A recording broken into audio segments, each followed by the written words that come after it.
Aymara Young. I am the president of the Chicago Archaeological Society. You can find out more about us at chicagoarchaeologysociety.com. You can join our email list if you go to info. You can email info@chicagoarchaeology.org. And earlier I had up our website where you could go and see all of our different talks. And also, too, we appreciate your donations and your membership. If you are able to join, we really appreciate your membership. Your dues is what keeps us going, allows us to have things like Zoom and meetings, and also give an honorarium to our speakers. So please, are dependent on your support. And for those that may not know, we are part of a larger organization called the Illinois Association for the Advancement of Archaeology. So there are chapters all over Illinois dedicated to the promotion of information about archaeology in Illinois. Our chapter is a little different in that we don't just talk about Illinois, we talk about the whole world. We want there to be a better understanding of the existence of mankind and the human experience. So let me stop my share. And we are about to have our honored guest, Dr. Kolata, Alan Kolata from the University of Chicago. Dr. Kolata is professor of the University of Chicago Department of Anthropology, leads interdisciplinary research projects in the study of human environment interactions over the past 3,000 years in the Lake Titicaca Basin of Bolivia, on the northern coast of Peru, and most recently, Cambodia. So, without further ado, let's welcome Dr. Kolata. Thank you, Ray. Appreciate it. I guess I can see if I can share my screen now, hopefully.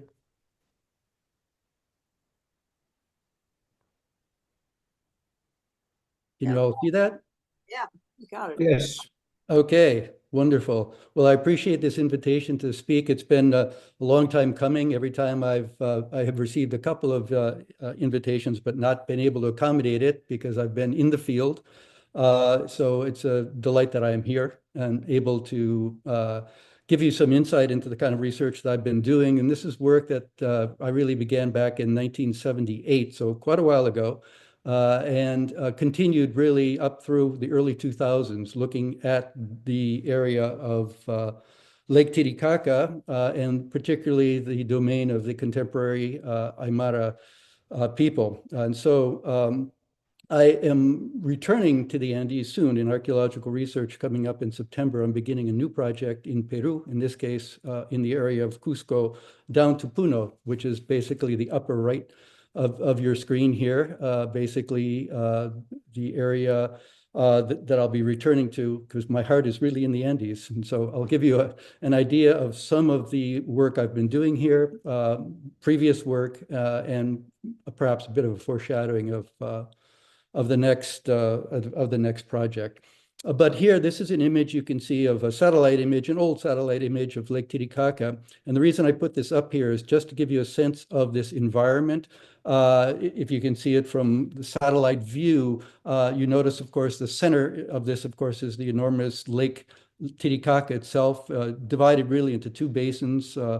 Towards the south, the bottom left is Huinamarca, the small lake, and then the big lake is up there in the middle here. But you can also see in the far right corner down below, you can see the snow-capped peaks as well, and then the high plateau in general. Now, this is an environment that really ranges from about, let's say, 3,800 meters above sea level up to over 4,000 meters, 4,500 meters. And the region this is so extraordinary is that, of course, most major complex societies do not emerge at such rigorous high altitude environments, mostly because, of course, how do you sustain a society in an environment where, of course, we know it, 3 out of every 5 years there's major frosts. We know that the cold at night is pretty significant. So one imagines, you think of the Maya, you think of the Mesoamerican or North America, where you're able to grow, corn and abundance and other sorts of crops. Here, that isn't possible, but was what is possible if one really analyzes it. If you look into the indigenous knowledge systems that emerged, it's pretty evident that they were able to create a productive, intensive environment that was able to sustain urban center. Now, it's interesting, though, that when people looked at images like this and experienced the altiplano, they basically, most early scholars didn't believe that you could really develop urban complex societies at this altitude. And so there's this concept emerged of Tiwanaku itself. And here you see an image of some of the major structures at Tiwanaku and the lake down in the, you can see it located, Tiwanaku down in the lower corner there, basically conceived of, for many, many decades, conceived of Tiwanaku as essentially a ceremonial center, a site of pilgrimage, but not really a center of major population. And one could understand why you would have that perspective because there was no fundamental archaeological research done at scale in this region until the 1960s. It began to emerge through, at that point, Carlos Ponce Sagines, the leader of the Bolivian Institute of Archaeology, who began to do research in the central core and then began to make sort of allusions to the fact that this was something more than simply a ceremonial center, sort of a place where people would come either seasonally or and a very small number of inhabitants there focused on ceremonial ritual behavior, began to see that actually it was more substantial than that. And the work that I began to do and organize from 78 through the early 2000s was fairly clear at scale. We were able to determine that, in fact, this was an urban center, reasonably dense population, and population probably, rather than being 3,000 or 4,000 people sustaining a ceremonial center, was actually a true urban center, probably on the order of, it's hard to say demographically, but 30,000, 40,000 people within the central core area, and then within the valley itself, substantially more. So this notion that, well, this is an anomaly. Here's a society that's developing at over 4,000 meters. When you think of 4,000 meters, you're looking at being at the top of, essentially the top of Mount Denali, or now I guess it's been renamed Mount McKinley. You're talking about an extremely high altitude environment and one in which people had a hard time imagining that you could develop an urban society. But I'll talk about that, and that's sort of the focus of later in the talk, a bit after I introduce you to something about the site itself and some of its extraordinary archaeological elements. And then we'll talk a little bit about why this was the case, why a society which was very densely populated in an urban center plus a really heavily populated valley, how could that emerge? What were the fundamental forces of production that allowed this to happen? Here in this image, you can see some of the, really at the core area, some of the major sites that I'll refer to. One in particular, you see the Acapana, that's the major pyramidal structure. There you can see also that it's been heavily looted, and that's the fate of Tiwanaku since the Spanish colonial period. It's been heavily mined for stone. It's been looted for what probably were some royal tombs up in Acapana. And therefore, what remains, it has been dramatically impacted by it. You see other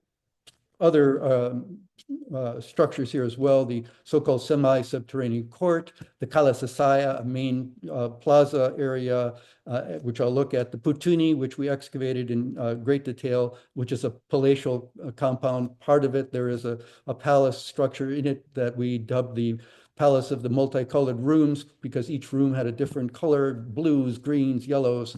So it, even though the archaeological landscape you see now is pretty dramatically affected by major looting, nevertheless, if one probes, one can see that it was extraordinarily rich environment and richly accoutred with, as we'll see in a moment, sculptures and other extraordinary, archaeological ceramics and stones and so forth. And then finally, you see over here on the far part of the screen, the Kerikala, which is another sort of a palace structure at Tiwanaku. If you look at this next image, you'd see it's, again, an aerial photograph, and it shows something else that's pretty extraordinary about Tiwanaku is that it was in the middle here. You can see where my cursor is, there's the Akapana, but you can see also the remains of a moat that goes around the east arm, the west arm, and then you can see other channels, and then an outer channel over here far to the east.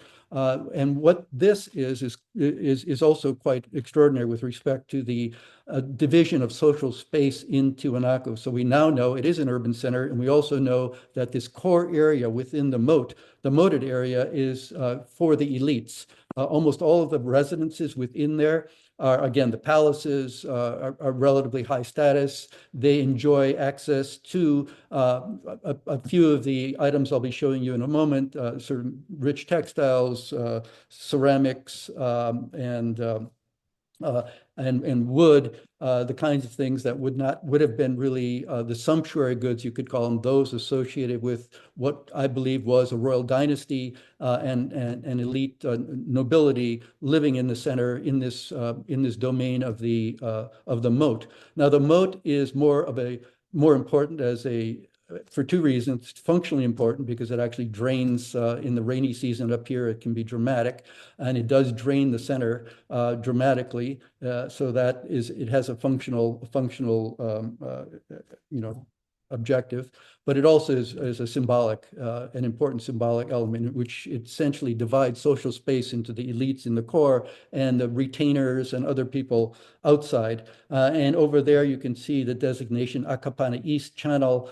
We did a lot of excavation out in that part to the east, and that is where we found, for instance, ceramic workshops, lithic workshops, metal workshops. So you can see this is an area, and people living from different parts of what became the Tiwanaku domain. In the valley of Cochabamba, for instance, there's an area that was producing Cochabamba style Cochabamba style keros, which I'll show you in a moment here.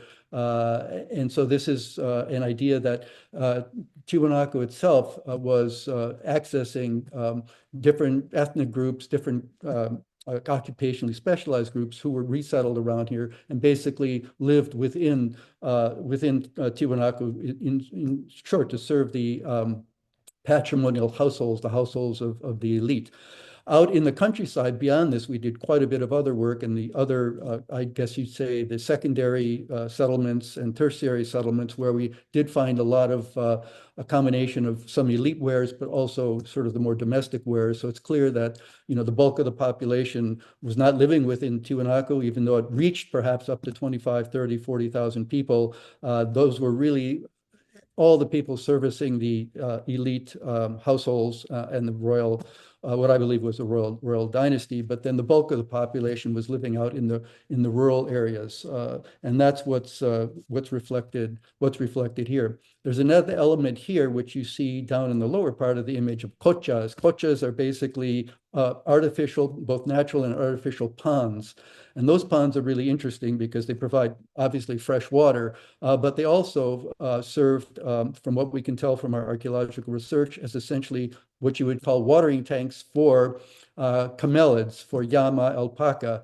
And so that brings up another domain, I think that's important to note about Tiwanaku. And although the title of this talk is called the Aymara people of Tiwanaku, what's interesting about it is that, in my interpretation at least, I believe that it was a multi-ethnic, multicultural, multi-linguistic society, and that in fact was consisted of three principal ethnic groups, the Aymara being principally one of the main groups, and they were particularly associated with pastoralism, with llama and alpaca and vicuña in the herds away from Tiwanaku, basically controlling them and their vast herds and a real source of wealth. So one element of Tiwanaku economic production was, of course, the llama herds and the camelids. A second dimension is another ethnic group. We've already referenced it in our pre-conference or pre-lecture talk, and that is the group known as the Uru or Uru Itu. They are populations still existing, although the language itself is now fading away and will disappear presumably pretty much in the next few decades. It seems to be the fate of that language. And the Uru have been focused ethnohistorically. We have documents from the period of just prior to the Spanish contact or at the Spanish contact, describing the Uru as the people who were really focused on the exploitation of Lake Titicaca and the river systems. In other words, they really focused on lacustrine resources, on fish, on everything that could be extracted from the lake itself. And they specialized in that. So that was another component of Tiwanaku's ethnic and economic structure. And the third group is one that, again, is of a language that no longer exists. We have a bit of a grammar and we have a bit of some lexical. We have some language fragments of it left. And this is a language that's known as Pukina. We know it's documented in the 16th century by the Spanish, but the Pukina is now an extinct language. And these are people who were also associated with the lake edge, although not as fishers in the floating islands that was referenced before, or in the extraction of lacustrine fishing and so forth. They were focused on the lake edges, and they were the population that I believe was heavily involved in the production of what we'll call the sukukoyus, or the raised fields, which I'm going to be talking about here at length in a little while. So basically what you're looking at then is a really fascinating combination of ethnic groups coming together in this society, most likely specialized in their own ecological niches, but then they come together and the actual organization of the politics is unclear exactly if there was one dominant group as opposed to a subordinate group. If there was a dominant group, it probably would have been the Aymara or the Pukina and not the Uru, who've always been sort of marginalized, but nevertheless an important element of the economic structure of Tiwanaku. So there are still puzzles to be worked out. And my concept of this is really that this was a multicultural, multilinguistic, multi-ethnic world that came together to create what we now know of as Tiwanaku.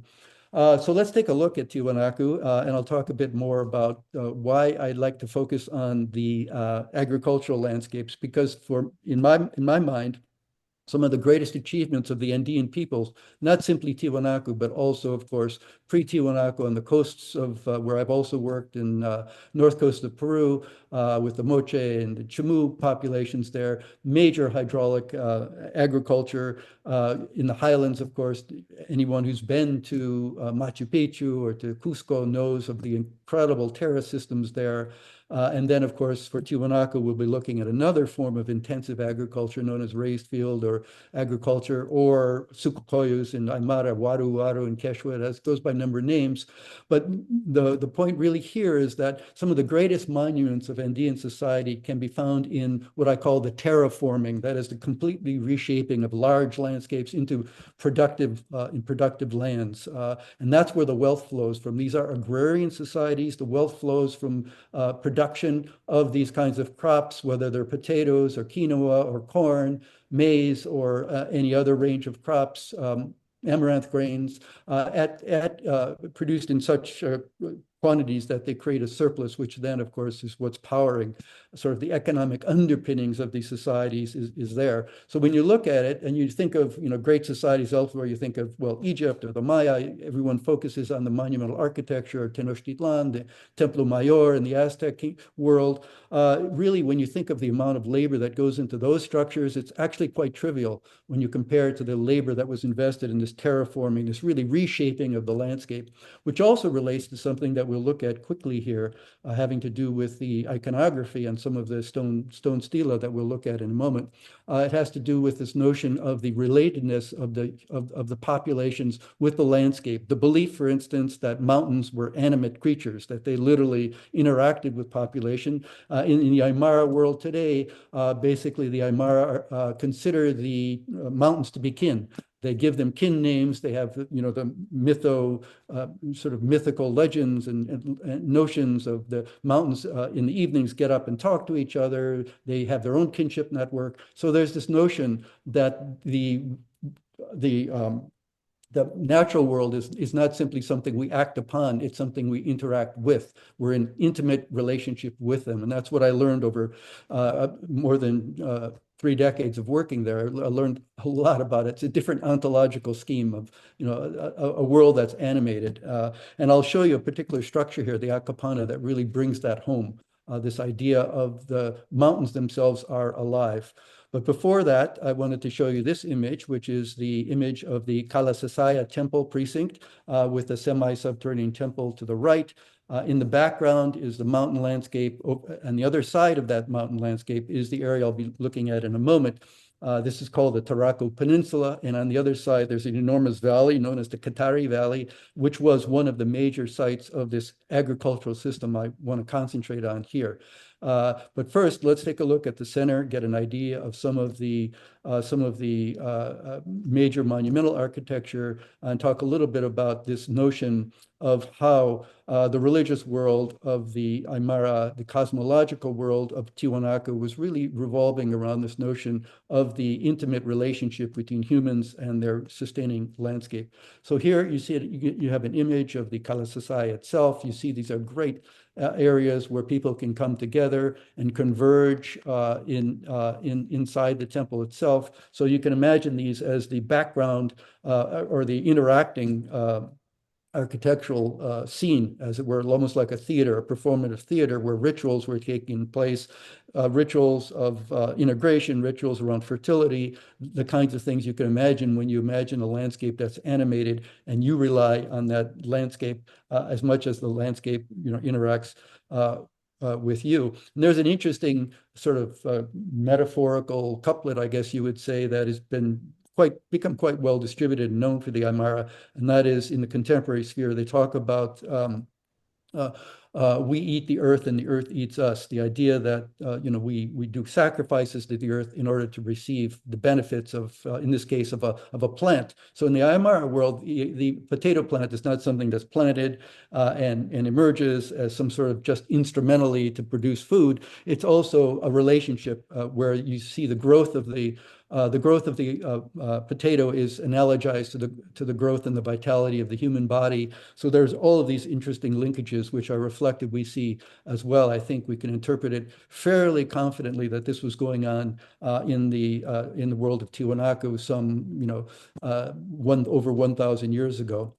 And that raises up the idea of brings up the issue of the chronology here. And here we're looking at a society, shall we say, peak Tiwanaku, if you want to look at it, which I'm focusing on here, is from about 400 of the Common Era up until about 1100.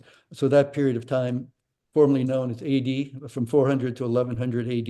And I'll talk a little bit about the endpoint here as well at the very end of this talk, about what happened to Tiwanaku at its endpoint. But in the meantime, let's take a look at Kalasasaya, and here you get a sense of some of the architecture. This structure was heavily reconstructed by Carlos Ponce Sanguines and the Center for Archaeological Investigations at Tiwanaku in the 60s.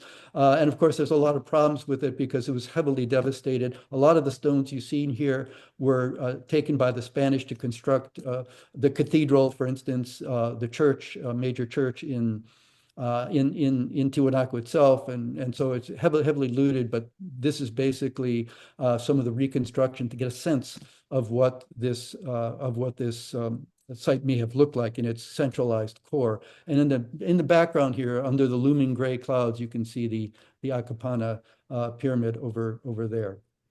So let's take another look again at some of the architecture. And here you can see in the foreground the so-called semi-subterranean temple, where a variety of, you can see stelae were discovered. There are tenon heads in the walls around. This particular structure predates the apogee of Tiwanaku, that period of 400 to 1100 I'm talking about. These are so-called formative stela. So in other words, what it says is that Tiwanaku was an important salient area, perhaps in that earlier period, was probably was truly a ceremonial center that over time became such a prestigious area. And with the emergence of the forms of agriculture I'm going to look at in detail, really became a center that began to grow demographically. At the early stage, it probably was more of a zone of convergence for groups from around Tiwanaku. Over time, though, in this period from say 400, 500 to 1100, it really became urbanized. But here you can see architecturally some of the beautiful stela here. And in the background, of course, you have the Kalasasaya and one of the major stela we'll look at here in a moment, known as the Ponce stela in honor of the archaeologist who was part of the team and his wife as well who recovered this, and it gives you an idea of some of the sophistication of the architecture, even though it's in its damaged and looted state. Although I'm not showing the image here because unfortunately we could go on for hours on this, and I would love to. But right in the same area here, a major sculpture known as the Bennett stela, basically recovered in the early 1912, first identified and then later excavated by an archaeologist known as Wendell Bennett in 1930s, was recovered. And it's the largest stone sculpture in the Andean world, and it's about 7 meters tall. And we'll see some of the iconography analogous to this when we look at the Ponce monolith. Here, it just shows you this kind of emergence of the kinds of sculptural corpus that speaks to the cosmology, the iconography, and the ritual behaviors that really structured of Tiwanaku society. And here you get a bit more of the close-up as we focus in on the Ponce Stela. And here you can see it in greater detail. What's interesting about it, there's a whole range of things we could talk about here, but again, for in the interest of time, I'll go through it rapidly. But you see a major figure here holding in one hand over here, pressing against the chest, what's known as a kero, and I'll show you an example of this. A kero is a ritual drinking vessel, and here you can see coming out the top, there's actually emblems of animals, of fish and birds we see distributed around on the feature of this sculpture. And in this other hand, you can see it's a thumb here. It's actually gripping another item. And what that item is being gripped is a thing called a snuff tray. Snuff trays were found archaeologically in Tiwanaku, stone ones, but all in Chile and elsewhere of the Tiwanaku domain. And what they were used for was the consumption of certain hallucinogenic drugs, particularly huilca ground up. It's basically a kind of a berry, if you will, that has psychotropic properties ground up and snorted. And so what this image is showing you here, something interesting about the importance of Tiwanaku. The consumption in the right hand of a kero was used for the consumption of maize beer or quinoa beer, and on the other side, it's for the consumption of a psychotropic drug. So this speaks a little bit to the roots of ritual behavior in Tiwanaku, in which one of the major obligations of the royalty was to host feasts at scale, and we see remnants of those feasts in the archaeological record. And that talks about the relationship between the population and citizens, if you will, or subjects. The royalty hosting feasts, which we know is a major pattern for the Inca as well, hosting feasts, notions of reciprocity, and part of that had to come to do with sort of revelry, as it were, or the idea of getting beyond a normal state of mind and getting into, feast of, if you will, call it that, drunkenness and psychotropic drugs, in part to be able to communicate across different ontological planes, if you will. That is, to communicate with the supernatural world, if you want to call it that, to communicate with the deities, and that was part of the rituals of production and consumption. So in some sense, I say this, and I think of it quite seriously, that religion is a technology of production in the Andean world. By that, I mean it is religious ritual behavior, calls together people. They engage in shared work at that moment, and the rituals become a form of regulating work parties. And that's the kind of thing we will see actually occurs out in the agricultural fields as well. Here is an image of one of this is actually in the Metropolitan Museum in New York, an image of one of those drinking vessels. Again, you can see the extraordinary iconography here of a figure directly from what we'll see in a moment here, the Gateway of the Sun, a winged figure holding a staff with feathers on the top and in a posture essentially of running. So this would be the kind of actual vessel that was consumed and used by the elites. This would really be an elite ware, unlikely to be held in the possession of what you could say the commoner class. This was truly elite ware used for rituals and also put in the tombs of the elites. The other side here is one of those examples of a snuff tray, in this case in stone. And you can see here in the middle, the depressed areas where the ground up huilca or other substance will be put. And you see on top of it is a Tiwanaku elite member wearing a particular kind of headdress. And in many of the wooden snuff trays we find from the coast of Chile, from the Atacama Desert region, they have a little slot down here at the bottom, which was used for straws, which are also basically used in one can find in the tombs, and that was used to consume, literally to snort this drug. So you can see it's all part of a complex that was highly elaborated. There are literally hundreds of things distributed throughout the Tiwanaku world. So this was part of the dimension of the ritual, the notion of the combination of the chthonic, the world, underworld, the celestial world, and how it all comes together through this mediating processes at the level of the world itself. That is the world of the plane of human action. And here you can see a famous sculpture which is unfortunately degrading as we speak. It's been degrading for a long time. It's exposed to the elements. It's out in Tiwanaku. This is the so-called Gateway of the Sun, where you see a figure in the middle, and here's a close-up of it holding two staffs, again, very similar. And then you can see on the side these same kind of figures with bird heads and human heads. Some of them have fish heads. Which is not surprising. The fish are associated with the underworld, with the water, the birds with the upper world, and then, of course, you have the humans on the plane of action here, if you will, the world of human interaction, all being brought together in this emblem. And this figure here has been interpreted potentially an analogy to the Inca world as Viracocha, that is a creator deity, a deity of lightning and thunder, Tunupa, these kinds of Aymara names for these things. So in other words, a god of the elements. And of course, the elements are very important up here when you think of thunder and lightning and rain, of course, really important and dramatic element. And if you ever were in the Altiplano, those of you who have been, you know that the storms there are truly, truly dramatic and threatening. They're actually threatening. And in fact, in the Aymara world, those people who are struck by lightning but survive, many of them become what are known as yatiri, or shamans, because there's something, they've been touched, as it were, by the deities, by the supernatural, and they are charged with a new energy. And this is the kind of the things that are being spoken to by an image such as this in the center of Tiwanaku. Again, this kind of a relationship between the natural world and humans, and it's not as if it's one imposed on the other. It's a co-production of a sense of how the world is constituted. A very different way of thinking about the world than we think of the world. We think of mountains as something to be admired, to look at, to ski on, perhaps. We don't think of them as kin. We don't think of them as related to us. We don't think of them as in a social interaction with us. We don't necessarily go up there and give them libations in the Caros with maize beer or with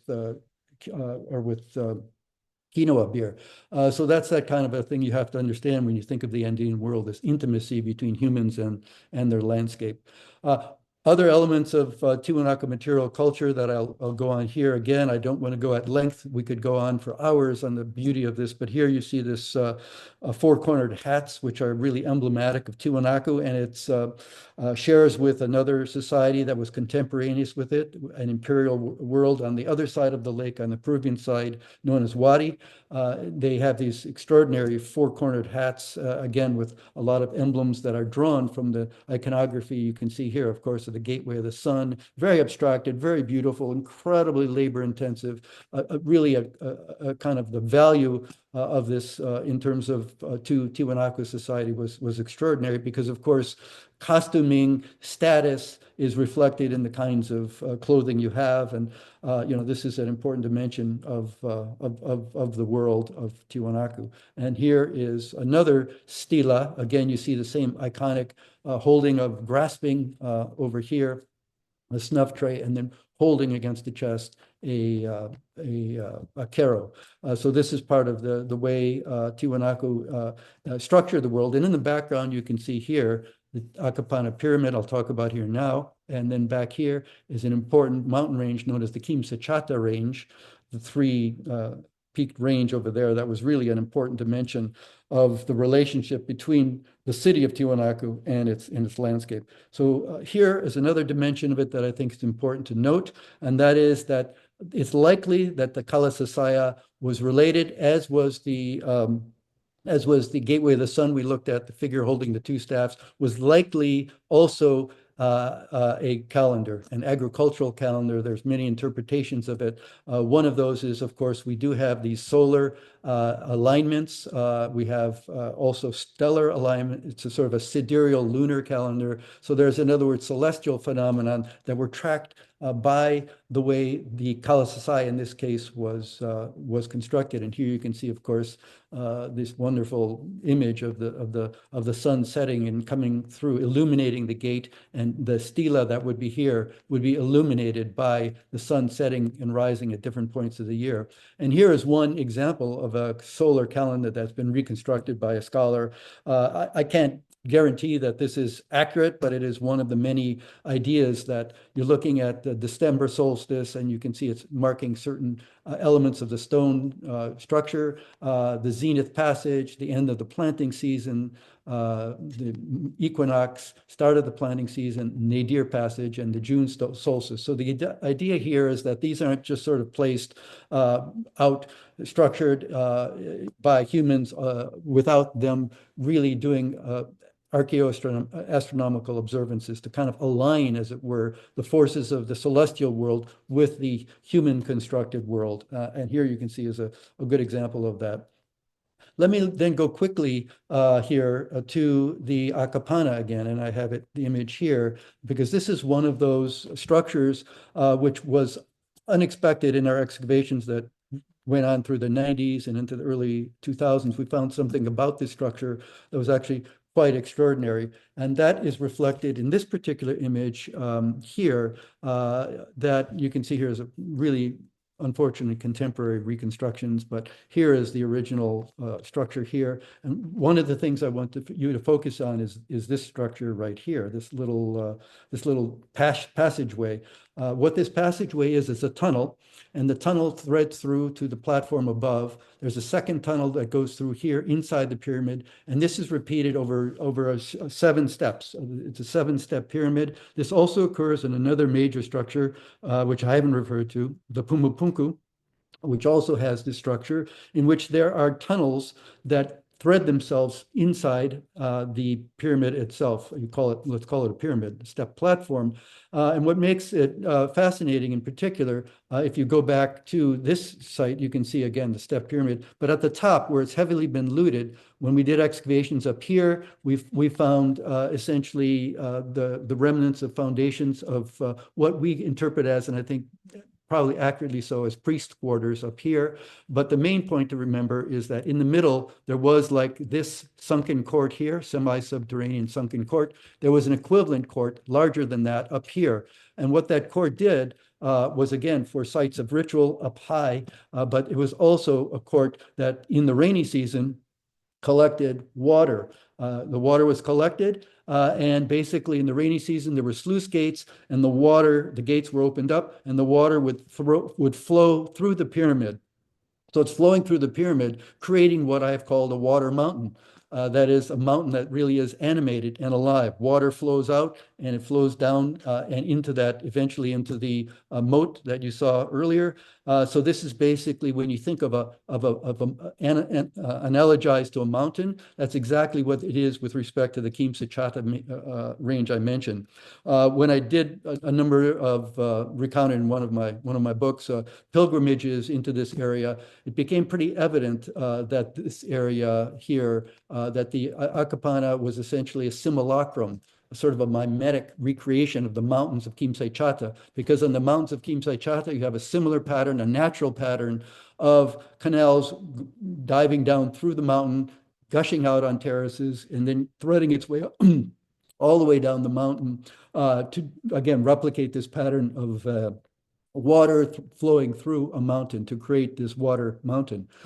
We also noted in our excavations that really sealed the deal in terms of this interpretation, excuse me, is that threaded on the top of the surface of these terraces were a whole series of green stones.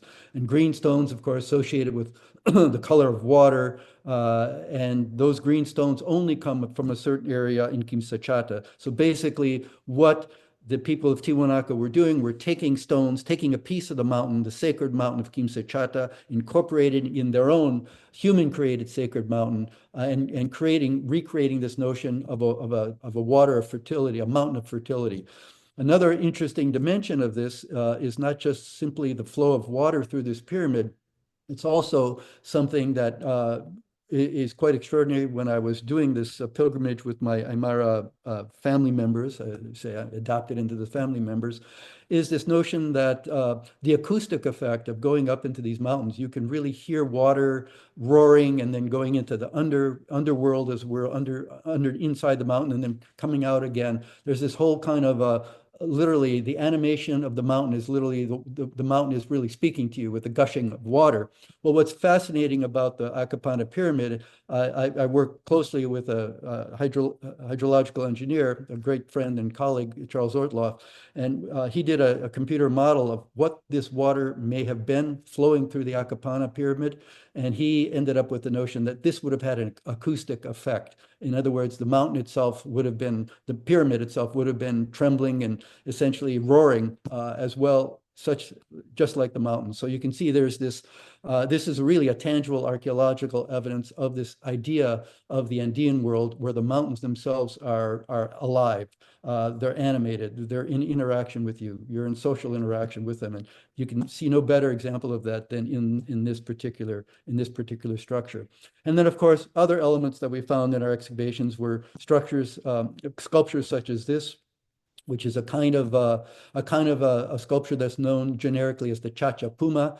And here you can see it's a puma face sculpture that we discovered made out of basalt from the mountains of Kimsachata range and farther down. And it's this feline-like creature is holding a head, a human head.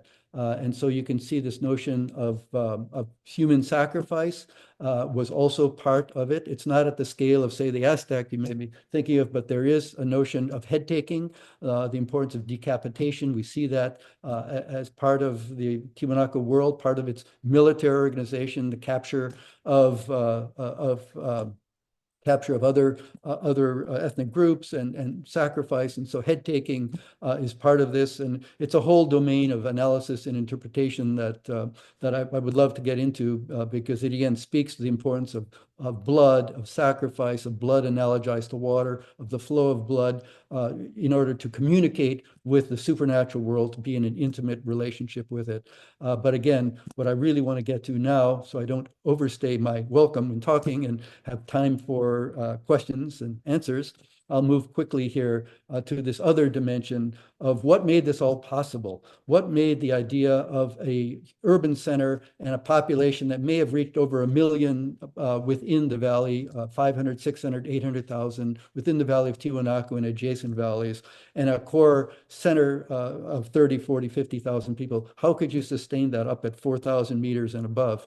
Well, the answer here is before your eyes, and this is an incredible landscape that is right on the other side from Tiwanaku in this valley I've referred to as the Katari Valley. really a center of massive agricultural production. And you can see it here that corrugated effect are basically what are have been, you can call the raised fields, we'll call them that, or sukokoyus. And you can see, of course, the actual surfaces and then the canals. So I'll go through quickly through these images to get a sense of how productive these fields really were. And here we are with my ecology group gazing down on this field. There are over 190 square kilometers of these fields around Lake Titicaca, and perhaps those are the ones we know are preserved. Many have been lost. So in other words, this is a landscape of production at major scale. This is what I call the terraforming. This is where you think of, when I think of the monuments of Tiwanaku, of course, I think of the architectural sites we've been looking at briefly, the sculptures, but this to me is equally impressive as an achievement of the Andean peoples, or in this case, of the people of Tiwanaku.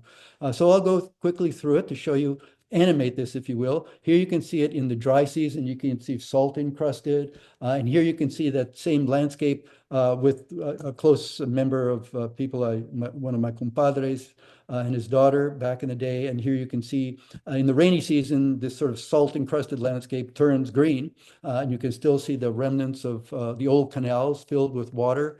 And then what we began to do is to think, well, if this society does develop, if we know now it's no longer a sort of a vacant ceremonial center of a few hundreds of people sustaining it for pilgrimages, and if it was an urban center, well, how was it really sustained? And so this is where we began to look at it. And this is where we came up with the idea that, well, what we really need to do to understand it is to be able to recreate it. Basically, it's there, it's on the surface. It had been abandoned from about 1100 AD or Common Era forward, hadn't been restored. And so we decided that in order to understand it, we would begin to reconstruct it. So this is where we began on basically a salt encrusted fields. And then you can see here the incredible preservation of the planting surfaces, the fields, even though they're heavily sedimented in. So it was easy for us to begin to say, okay, let us reconstruct them. And this is part of why we wished to do that, is because we realized, if you look at this landscape here, the canals, and here we can see one of the extraordinary dimensions of why this was so productive is something that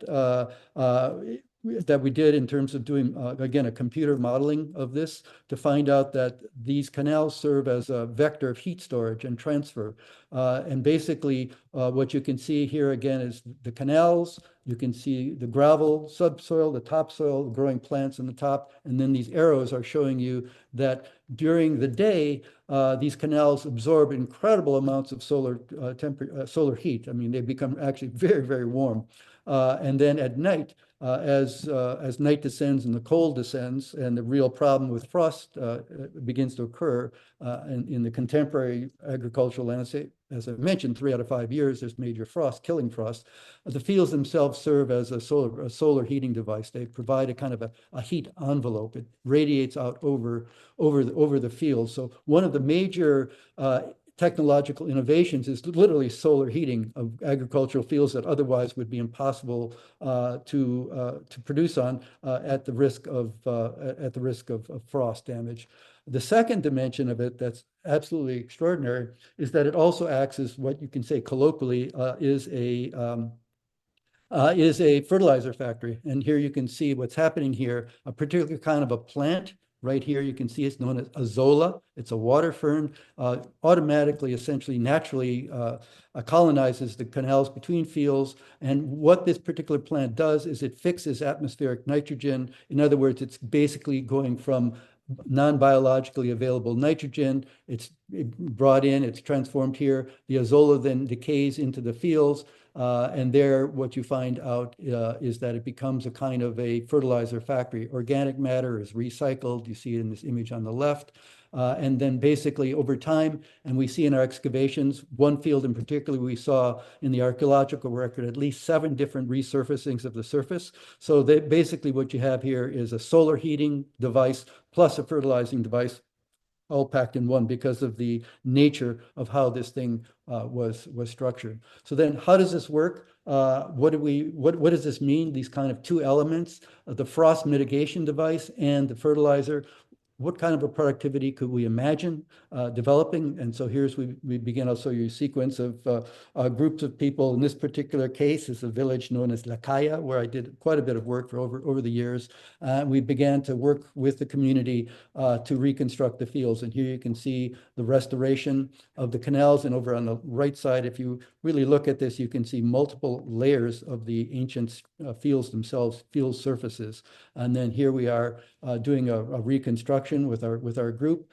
There you can see a reconstructed segment in the dry season with some of the canals that we brought water in, fresh water flowing in, feeding these canals. And here's what would become the planting surfaces. And here you can see what it looks like when they're actually in full bloom. And here you can see it's quite extraordinary. Potatoes, quinoa, we did a whole range of experimentation with crops and began to then do empirical analysis of how much production could you get out of it. One of the things we found out is that quite extraordinarily, we're able to get a double crop in a single year, which is unheard of in the Altiplano with a contemporary kind of dry farm agriculture they do. In other words, this was so productive that you could put in two harvests in a year. So that means the productivity is quite extraordinary. And here you can see Bonifacio Quispe, one of my great friends here in the fields, and you can see just there's that azolla growing right there. You can see how it naturally colonizes it. So this is an extraordinarily productive system, which really counteracts something at the very beginning. It was quite interesting. When we began this project, I read a World Bank report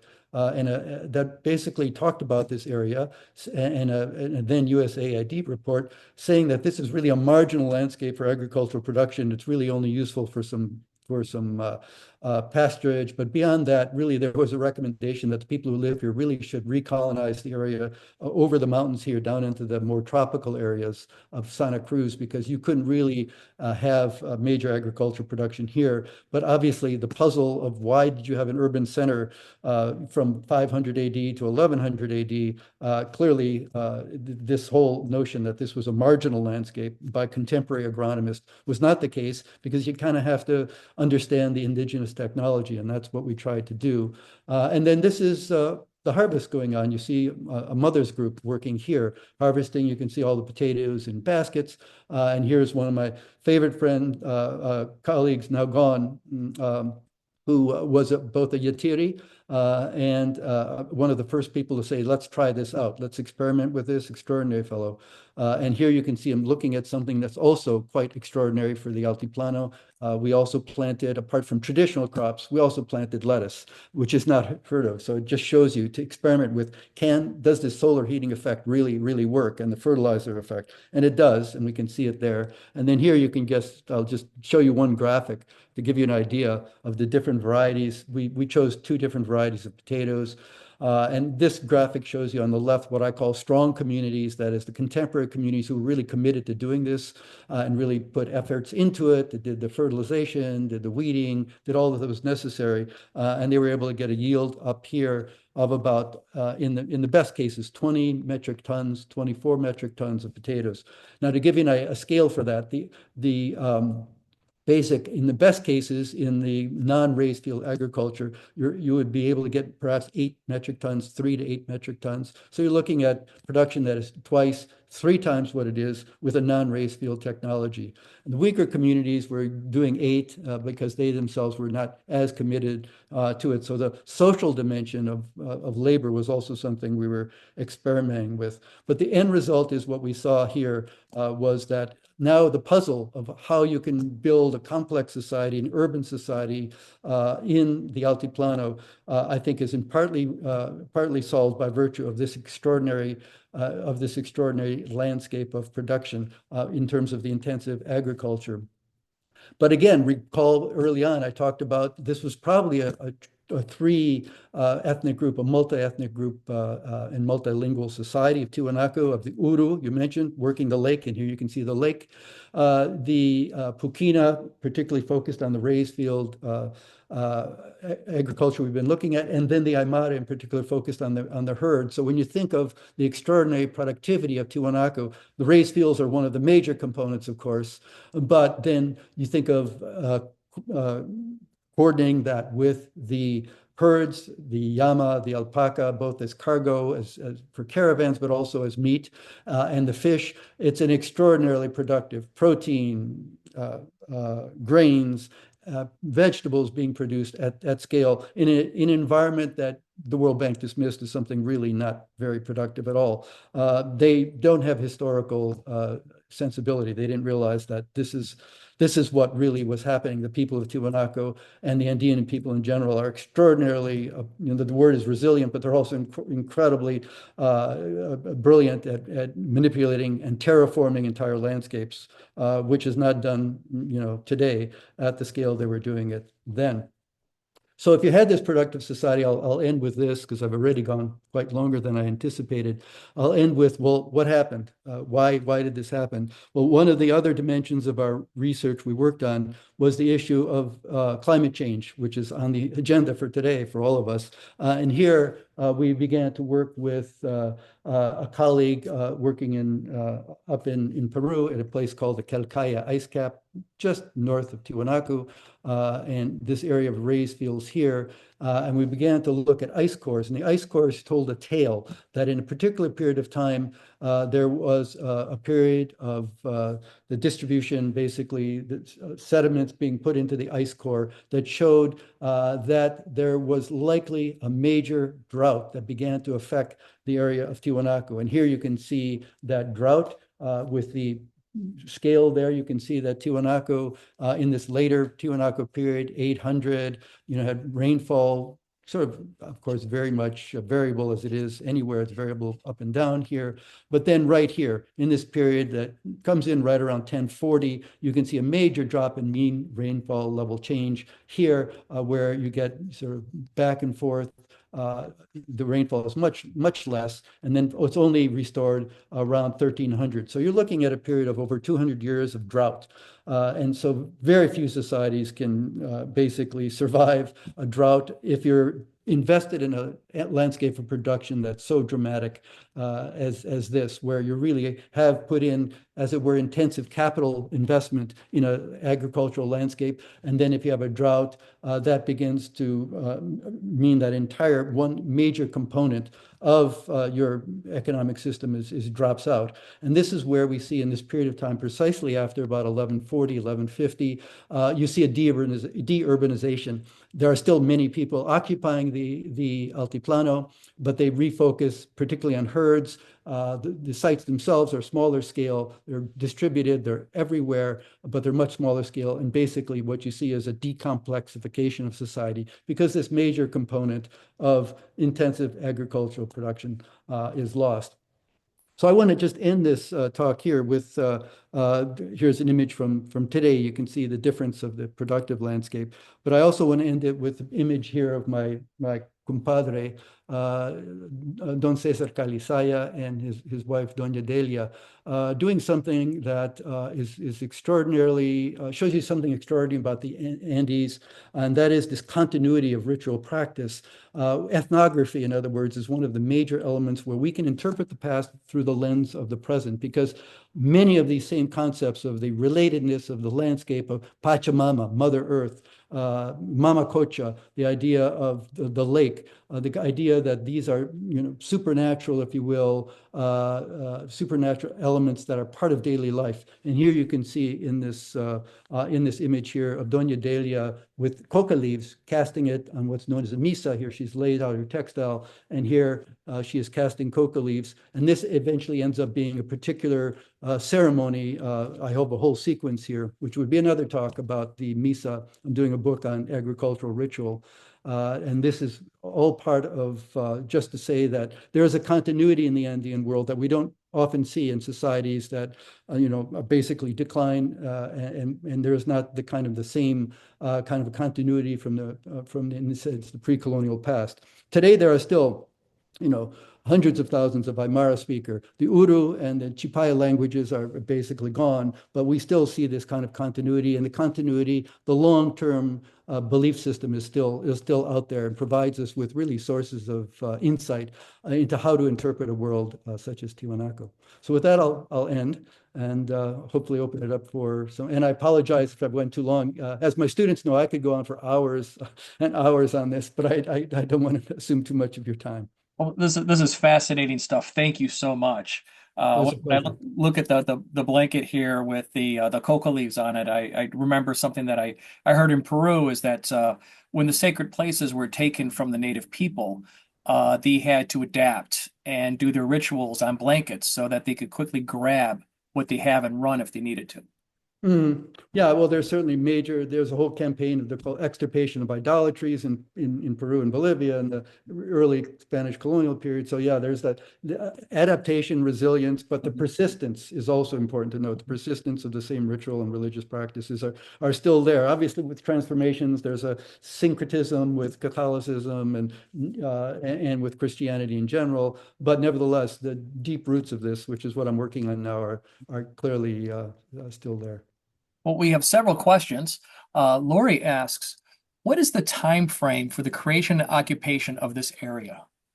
Oh, well, yeah, I mean, that's a good question. I didn't talk about chronology. I did for Tiwanaku. The core area is, as I mentioned, the apogee, if you will, is about 400 to 1100, but it pre-exists that. There's evidence in the region of pre-existing, so-called formative period cultures that were actually quite complex themselves, that go back into, 2 millennia before the Common Era. Even earlier than that, we know, for instance, and someone mentioned they know of Mark Aldendorfer. Is an archaeologist who does high altitude archaeology. And we see there, and by some people working in Chile, that the domestication, for instance, of quinoa, a major crop I haven't talked about, goes back probably at least 6,000 years. The domestication of the llama probably goes back 7,000 years. So it's deeply, deeply rooted. But Tiwanaku as a urban phenomenon is really emergent in this particular time. Lori also asked, is this figure a single piece of stone? How crafted and raised? So the earlier stonework that you were Oh, showing. yeah, it's a single piece there. And if you really look at Tiwanaku, I mean, I wish I had time to go into the architecture. There are blocks there that are probably about, 50, 60, maybe even more tons, maybe 100 tons that were brought in from quarries. And we know where the quarries are. So you're talking about a massive investment of labor. You see things like gold bands, of which we have some remnants left, that were basically pushed against these stones. And there was a carving behind the stones, and then gold bands were put on it. And so they were then a repoussé design. So basically, you have to think of Tiwanaku. They now look like this basalt and andesite and sandstone. Uh, but you have to think of it as a shimmering site, basically, because there were gold bands, there were silver, embellishing the architecture. So if you have to use your imagination to visualize what this may have looked like, and then you think of the people moving with those extraordinary textiles, colored textiles and costumes. It must have been an extraordinary place. The Bennett stele I mentioned is 7 meters tall. So that's a very single block. That's in sandstone, so it's easier to carve. But the Ponce monolith is a granite. So that's a very hard substance. And they were able to drill holes in granite with tools that are really fine tools. And some of it is really even hard to imagine how they could have done it. But certainly labor investment was extraordinary. Lori also asks, has LiDAR been used at Acapana or elsewhere in the area? Not LiDAR.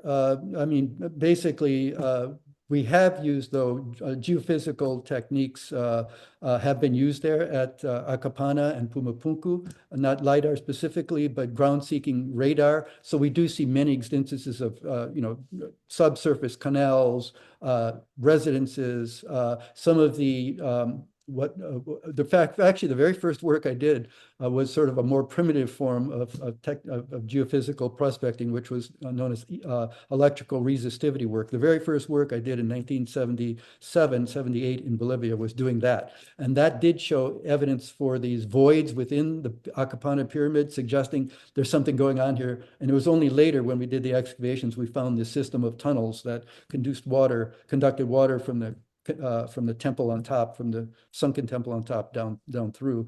So yeah, it has been applied, but LiDAR hasn't been. I mean, everything is there. Basically, you have to do subsurface stuff of this sort of different technologies. Michelle asks, she says, first off, thank you for your talk, very engaging. What is the evidence for the substance specialization of the three ethnic groups you mentioned, Amara, Urus, and another? And And how Pekina. do they connect to them, specifically contemporary groups? Oh, well, that is quite, it's a hypothesis. Now, I won't say that it's the truth. Some dispute this, of course, some scholars and colleagues of mine. But I basically do this when I look at the iconography of the sculptures and of the ceramics. You see real focus on three elements in particular. You see focus on the fish, which of course is the lacustrine environment, which was really specialized by the Uru, specialized in producing Uru Iruitu down in the Desaguadero River. You see elements on the Bennett monolith, for instance, of potatoes and corn and other plants, and also hallucinogenic plants as well. So that's coming from a agricultural production environment. And then you see a lot of references, of course, to Yama. So basically, iconographically, we see these three elements of consumption, if you will, of agricultural plants, of fish, protein, and of Yama as being part, clearly representing part of the subsistence and surplus economies of Tiwanaku. But beyond that, we also know from working with in the archaeological landscape that we find evidence for embedded within the site of Tiwanaku. There are llama corrals. So it's pretty evident that llamas were brought into the site and then taken back out into the highlands. Now, the reason I suggested that Tiwanaku is a multicultural and revolving around these three forms of occupational specialization is that we know from the ethnohistoric record from the 15th century Spanish documents from the 16th century referring to the Aymara worlds. They were heavily focused on herding and also, some agro-pastoralism, smaller scale, not intensive agriculture, but the herding in particular. So it's pretty evident that if the Aymara are players in this world of Tiwanaku, which I believe they probably were really focused on managing the herds, which would come into and out of the fields themselves. The Uru clearly, even today, are specialized in this, even though, again, they're disappearing. And the Pukina, we know again from some documentation from the colonial period that they occupied this particular niche around the lake. So again, it's the idea is that they probably, and they talk about agricultural production being a specialization of the Pukina, and again, much later than Tiwanaku itself, of course. But nevertheless, so I use those evidences to propose this hypothesis that there isn't one ethnic group associated with Tiwanaku, that it was a multicultural and multilingual group. And that is also potentially suggested by, I mentioned that within Tiwanaku, the urban center itself, there are clearly populations who are from Cochabamba, from other areas of the realm, from southern Bolivia on the other side of the mountain chain as well. So that suggests that this was a society that wasn't uni-ethnic, but actually incorporated multi-ethnicities. So basically, that's the evidence I use. Again, in the absence of archives of a written language, I can't say for sure, but I think it's a productive and interesting hypothesis. A theory that I read, Doctor, and I don't know how much you would believe in it, but in the Inca ethnic group, according to their own religious stories, believing that they came from Lake Titicaca and that I've heard people talk about that their Quechua was different because maybe it was influenced by the Aymara language. Do you think Well, yeah, I anything mean, to Ray, that? you mentioned something that, in fact, I was going to comment on. It's actually part of the teaching I'm doing now on the Inca with my students at the University of Chicago, talking about the creation myths of the Inca, where they emerged from. And in fact, Tiwanaku is referenced specifically in certain documents as this was the center of origin, which in the Quechua is the Pacarina. This is where they came from. And you mentioned the language. It's interesting. There is a reasonable hypothesis. Not everyone, there are multiple linguists who look at it, but one that I think is actually quite provocative, and I think may very well be tracking this, is the idea that the actual court language of the Inca was not Quechua. It was actually for the elites. It was the language of based on Aymara, a Haki language, not Aymara specifically, but Haki language group, and it became so-called the secret language, as it were, of the ruling dynasty. And that isn't as far-fetched when you think about what's going on. And here I can relate to where I also work, which is in Cambodia.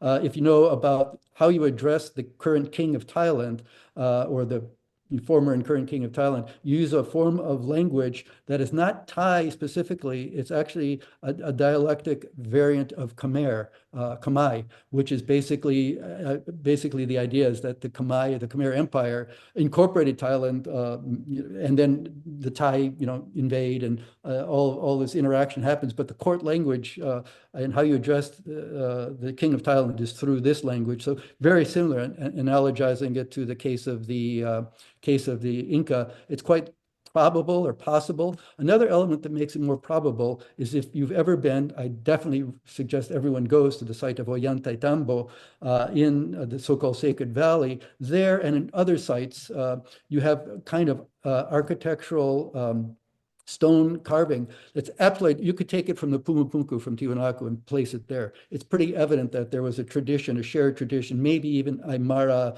or stoneworkers or of the time actually coming there and working with the iconography, the motifs of Tiwanaku. Again, affiliating a really prestigious state society prior to the Inca and giving them legitimacy. So I think there's a really strong case to be made for that.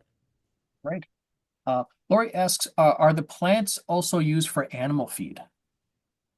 Well, that's interesting.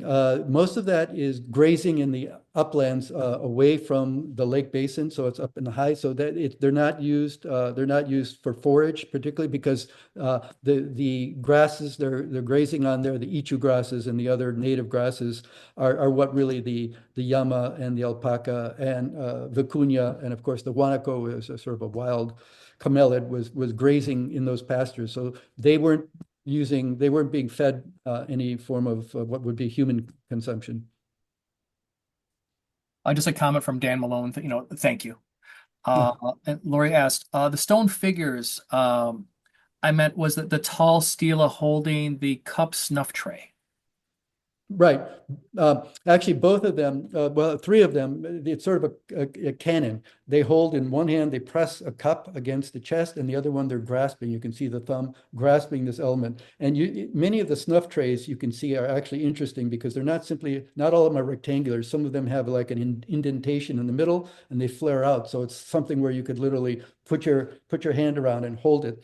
So that's basically part of this iconography of the drinking of chicha, as it were, of maize beer or chua, quinoa beer on the one hand, and then taking these psychotropic drugs on the other. That's being shown there. But on the bodies of these sculptures, there's really interesting articles I could share doing the iconographic analysis, showing all of the different dimensions where much of the iconography in these sculptures are basically stratified horizontally. So at the base, you have a lot of emblems of fish heads from the lake. You can in fact even identify the species of the fish on some of these sculptures.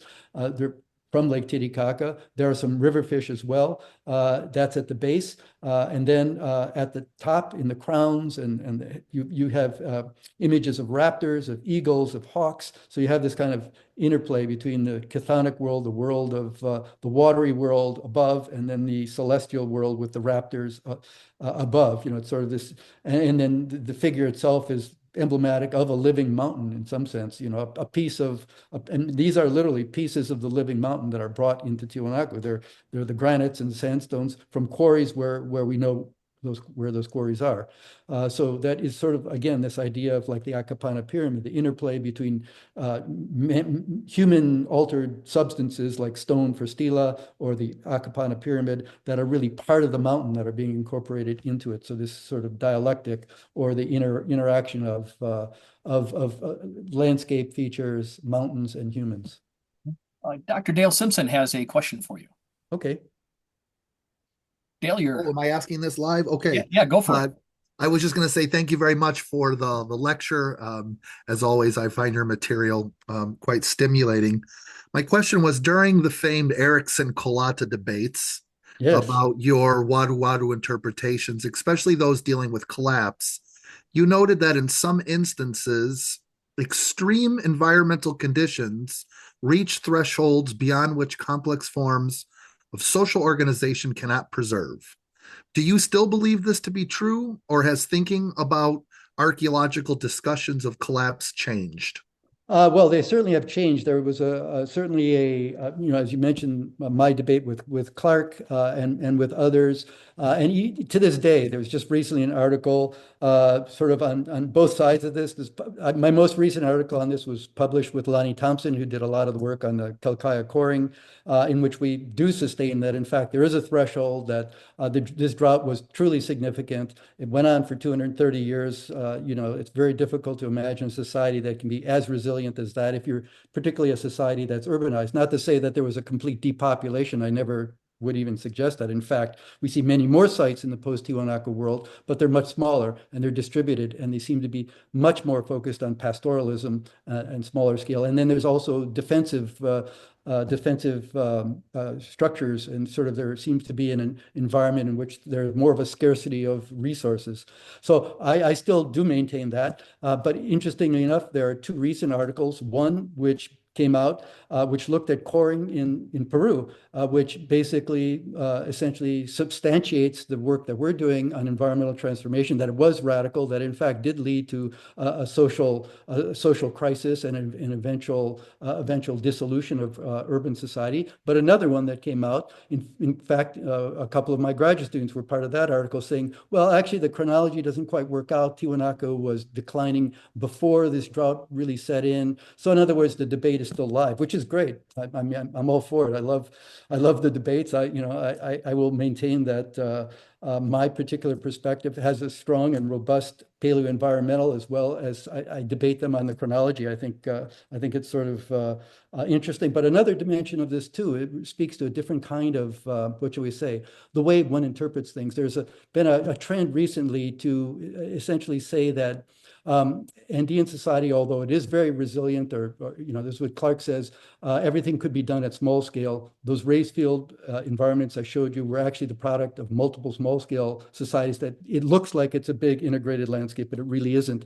I beg to differ, because if you actually look at the hydrological system, the canals that integrate it, it really puts it together in a major sort of reticulated grid system. But many scholars, and the most recent scholars, younger scholars working, really are saying, well, actually, it isn't as centralized as this. It isn't basically integrated, and the collapse really isn't like that. So the debate goes on. And I would vigorously say we have to really take into account that any society that can sustain what I think is really well established, a drought of that length, and I think if people accept that there was this drought there and repeated examples of it, is one that is under stress of some kind. And then there's the question of, well, does the timing work out? Is that stress really what stress? Is it a political stress?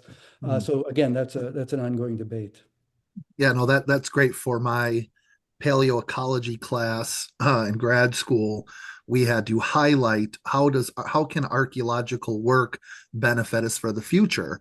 Mhm. And what it was showing that our work, your work, Clark, that these systems were more productive than contemporary systems, and that the Right. ancestors had a real chance to teach us about having more sustainable type of permaculture than our huge monocropped over pesticide fields where a lot of this came together. So my follow-up question was going to be about aquaculture.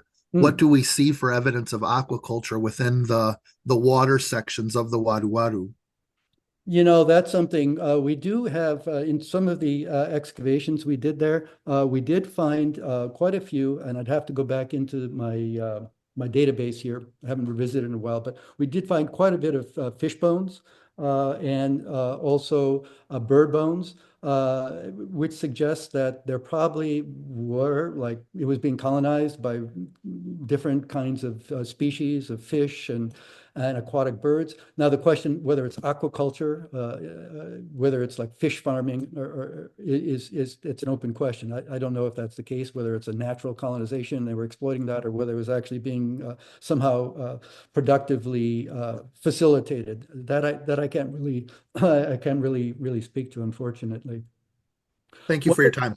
Yeah, one thing I would comment on this last thing. It's interesting you say about the idea of a sustainability. I mean, there is still there have been many critiques of the work, in this case, both of Clark's work and my own, where we said that this was actually potentially a sustainable thing that could be re-implemented. And the argument is, well, then why isn't it continuing? Why isn't this continuing now that you've restored these fields and there's only small areas where this is going on? But the point of this is that we have to look at the contemporary world. We have to look at the way that most of the young populations, the young Aymara of the group that I'm in, they're not involved in the agricultural landscape. They want to go to the cities. They want to migrate. They want to get into the globalized world. So, of course, without that, and that's the metric I use, that the weak, strong communities and the weak communities. So that you can think of the weak communities as being people don't have that investment in the labor, and they're reorienting their economy in other directions. So it isn't surprising to me that you're not going to have major amounts of communities doing waru or sukukoyu or race field agriculture at this moment, because the world has shifted in other ways, which isn't to say that the technology isn't resilient, sustainable. It is, and it's a matter of political will or economic will, or however you can imagine recreating a landscape like this to get away from the destructive monocropping that may be unstable for the future, particularly in the context of ongoing climate change. Thank you very much. Thank you for the question. I appreciate it. We have a question from Michael Ruggieri.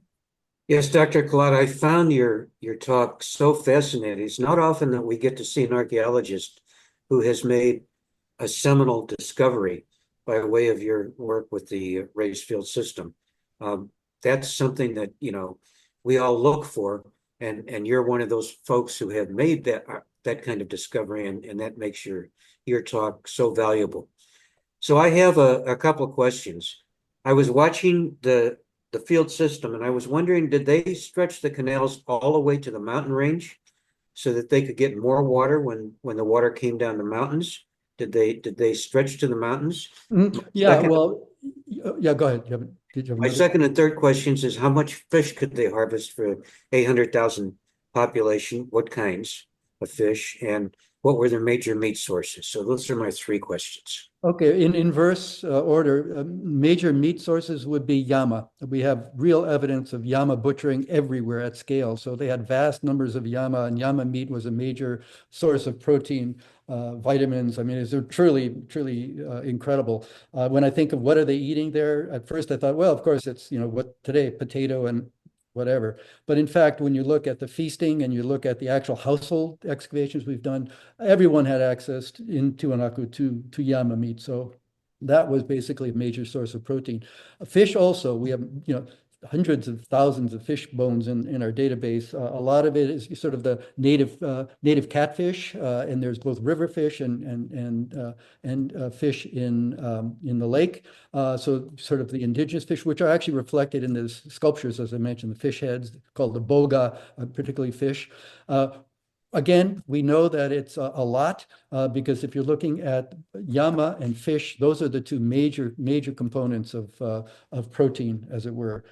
So it's hard to quantify on a site basis, but it was extraordinary. I mean, and again, we're looking at the entire occupation of the valley. It's probably in the 800,000, maybe more, and the collateral valleys on either side. So it's a major population. The city itself was, of course, really a city of the elite. So it was probably, again, 20, 30, 40,000. Hard to really get a full handle on it because not enough, even though I've spent, more than a decade of doing massive excavations there, it's still, like in most archaeological sites, scratches the surface. Getting to the first question on the canals, it's really interesting. I wish I had brought up one of my major maps in which you can see I had it color coded where you can see there's in fact a major canal that goes right down the middle of those raised fields I show you that's linked to a river, and it's basically coming off of that major trunk canal. There are secondary and tertiary canals. That's why I referred to a reticulated grid, which within my discussion debate, if you will, with Clark Erickson, he refers to these as it's really smallholder agriculture, it's knits together. It's not really a centralized system, but when I pull out these canals, it's hard to explain this other than something that was really an investment that meant to integrate the fields. So the secondary and tertiary canals come from the mountains on both sides. In other words, there are streams that come down that are funneled into the fields to provide fresh water, because as you know, Lake Titicaca is slightly brackish. So you have fresh water charged in, you have fresh water coming in from the major trunk, the main line, and then from the other side in that image I showed, I think maybe you may have seen the pink flamingos in the background. It comes from that side too. So in other words, this is an integrated landscape. So the canals do in fact come in from the mountain slopes. Thank you. Oh, we have a question from Connie. Hi, Connie. Hi. You mentioned those colored rooms. Oh yeah. Can you say more about that? What your thought is? That's first I'd heard of. Yeah, I mean, it's I gave it the name, the Palace of the Multicolored Rooms, which all your colleagues are, what are you talking about? This is you're making stories up. But in fact, when we looked at it and we did an analysis of the pigments, we could see each room, and there were three that we found. Of course, it's only three that we could excavate. There are more there.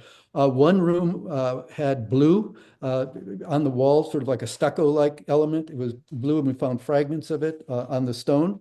The other room was yellow, and the third room was red. So those are very significant colors. Clearly red, the sandstone of the Bennett monolith is red. So there's associations potentially with, blood, with solar energy, yellow similarly with earth or with solar energy. And the blue, I mean, it's an extraordinary blue. It's sort of like a turquoise color, but it's a blue-green, and it really has the sense of, if you imagine floating above Lake Titicaca and looking down, it's that kind of almost an intensive, almost cobalt blue. So each of these rooms had a different color. They had similar, it was elite. They had, the carros were very high quality carros. Unfortunately, in the Altiplano, as you know, you don't get textile preservation. There were some textile imprints on some ceramic vessels, suggesting that, of course, there were textiles here. So it's a pretty amazing place, and so that's why I gave it that name, the Palace of the Multicolored Room, because it's an elite residence, and it had really high quality and silver, gold. There was an earplug that was there as well, a gold earplug that was packed with a chrysocolla stone. So in other words, there's a lot of this kind of elite material in there. And what was the significance of these? Again, I would thinking through an Aymara or an Andean mentality, the colors are really related to different elements of the natural environment, the water, the earth, and the solar phenomenon. So that's how I would interpret. But again, in the absence of more directed excavations there, I can't see more than that, other than to say I believe it really speaks to this notion of human environment intimacy, as it were. Well, and the textiles are magnificent. Oh yeah, the ones that are preserved are extraordinary. Absolutely. Yeah, those hats. Think of those colors. You see those hats? Yeah, the little, yeah. Oh. Yeah, and all of it's really fascinating too, the abstraction there. If you see the preserved textiles they clearly had an intellectual culture that was incredible. And my wife is a textile person, a textile conservator, and she looks at those textiles, and it's like astonishing the amount of labor. We know Indian textiles are among the greatest luxury items. They're among the most technically advanced of any.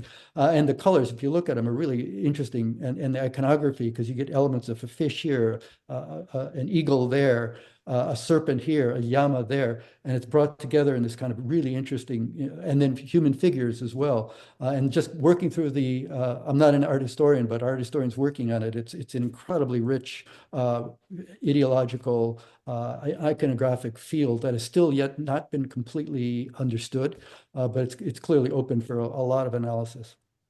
Thank you. It's been great, Alan. It's wonderful. Thank you, Connie. It's great to hear your voice after all these years of support. As you say, Connie supported my research over the longue durée for many years, and I say bringing computers to the Aymara there. She's been an amazing. You're the best. The Aymara love you, and you love them, and it's yeah. Well, I'm delighted. I'm delighted that you're here, and hey, let's email each other to stay in contact. Yeah. Lori asks, which plants provided the hallucinogens? Well, there is on the Bennett stele, there are two that I can recognize. One is this thing called Wilca. Again, it's this sort of a hard berry that is from the tropical area. It needs to say these are coming from the tropical area. And if you know something about the environment there, if you go from La Paz and you go up through the Cordillera Real, you go over the mountains, the glaciated peaks, and then you go down the eastern slopes of the Andes. It's like a precipitous drop. You can literally walk it in a few days. You can drive it in a few hours, and you go from tundra into tropics. And it's in that area where you find these kinds of hallucinogenic items or plants rather. So the Huilca would be one. The other one that you can identify is a pretty interesting one, which was used heavily by the Moche on the north coast of Peru. And probably the Chimu, which is called Trichocereus pachynoia, which is a cactus. So it's basically a mescaline-bearing cactus. And on one of the images, which I could show you if I had it here, you can see this particular cactus on the Bennett monolith. So it's probably indicative that they were accessing the Huilca ground up and snorting. And we know this from ethnographic documents as well, that this was used and ethnohistoric. So we do know this is a pattern. And then we see it at the Bennett stele at the Pachinoya. So you have the mescaline-bearing cactus and then the Huilca, which is sort of like a stimulant, as it were. Coca leaf is another thing altogether, of course. It has nothing to do with cocaine. They didn't process that. It was just, it's a ritual crop. But those two were the ones that you would see on this snuff trace. I find it very surprising that these tech people, these tech bros, like to go to the Amazon rainforest now and take ayahuasca and have these changing moments. And the Green Bay Packer guy, former Green Bay Packer guy, Aaron Rodgers too, apparently. Yeah. Yeah, no, ayahuasca, that's another story altogether. I mean, it's possible that they were accessing that as well, for sure. I mean, but the ones that I can see for sure is indicated both, well, ethnobotanically, we found Huilca. So you can see that there in our paleoethnobotanic work, but also the Pachinoya, the cactus is emblematic there. And there in the hotter stretches down in La Paz, you go from the Altiplano and you go into La Paz and you go down and down, they grow there. So it's not as if this is something had to come from I mentioned the North Coast. Yeah, of course, in Peru, they used it there, but you were able to access it relatively near to Tiwanaku. Someone named Bear has had their hand up for quite a while. Bear, would you like to talk? You're allowed to unmute yourself.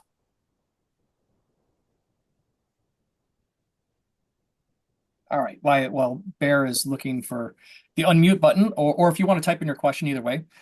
Just to remind everybody, hope you all come back next month, March 23rd. We're going to have Christopher Schwartz, PhD, Archaeological Group Manager for the Terracon Consultants, talking about the global past, long distance trade between the U.S. Southwest and Mexican Northwest via Zoom and Facebook. All right. Looks like Bear cannot unmute, but Anne would like to say something. I'm wondering if I understood you correctly at the beginning of the talk, that there was actually continuity of the culture between the area that you were working on and the other side of the mountains where there's another valley. Was I incorrect in understanding that? Because it seems like that's quite a lift to get between the two areas. I'm not quite clear. What other area are you referring to? Right. At the beginning of the talk, you were looking at the Tiwanaku area that you were working in. In the background, there were mountains. Oh, yeah, and yeah. then you said something about like over the mountains, there was, down and another plane. And I wasn't clear on whether there was actually continuity or, communication or community. Right. Being very similar, the same on both sides of the mountain, seeming that they're high enough to really, be something to get across. Oh, there was definitely communication. And this area of the agricultural landscape I mentioned is about 10 kilometers away. You can go up over the mountains and walk over the mountains and get there. The other ones, I mentioned the Cordillera Real over the other mountains. We have good evidence for Tiwanaku settlements on the other side of that mountain in the tropical areas. So absolutely, there was a lot of long distance communication and exchange. And so distances seemed rather daunting in the landscape. If you're going up to 5,000 meters on a pass, which I walked through, it seems pretty rigorous, but it was fairly routine.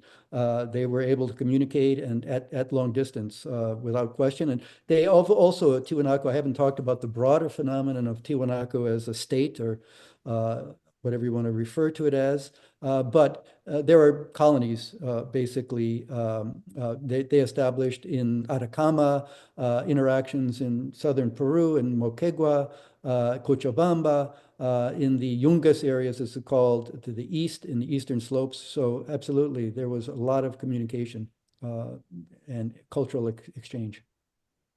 Thank you. Sure. If that's all we have today, any more questions? Let's see here. Oh, let's see. Connie asks vertically another aspect of the. Oh, Connie asks. Verticality is Oh, what. verticality. Okay. Oh, they understood every meter of depth, height, and and of the landscape. They were able to Yeah. buy off with that. And just a quick comment on that, Connie. It's that in terms of my ethnographic work, I was interested in agricultural ritual, and one of the people that I was interviewing, I encountered was in fact a yetiri. He was a ritual practitioner, but he was also planting his fields, and he was carrying a bag. And I asked him, "Well, what's in that bag?" And he opened it up, and there were all of these different kinds of seed potatoes. And I said, "Well," and he described they're different. This is different here. And I said, "Well, what is that about?" He said, "Well, you see that mountain over here where my fields are. This particular seed potato I plant up here at this altitude. Farther down I plant this." And I said, "What's that?" He said, "Oh, it's all different sand, the different microenvironments, different edaphic conditions, water conditions." And so it's so attuned to the environment that even on a mountain side that you can look up at the slopes, they plant different varieties at different micro altitudes because they know that is the productivity of it is enhanced by being able to be that subtle. So absolutely, that indigenous knowledge system, which we can only partially grasp, is quite extraordinary. Wonderful. All right. We don't have any more questions. We'll call it a day. Thank you so much. This has been a fascinating talk, and I hope everybody comes back for our future talks. March 23rd. Again, that's about the trade between the U.S. Southwest and Mexican Northwest. In April, we're going to have the rock art research of South Coastal Peru, and then in May, early Chicago history, analysis of a horse skeleton. So please come on back. Thank you, everyone. Thank you for the invitation. Thank you. Thank you. Thank you. Thank you. Thank you.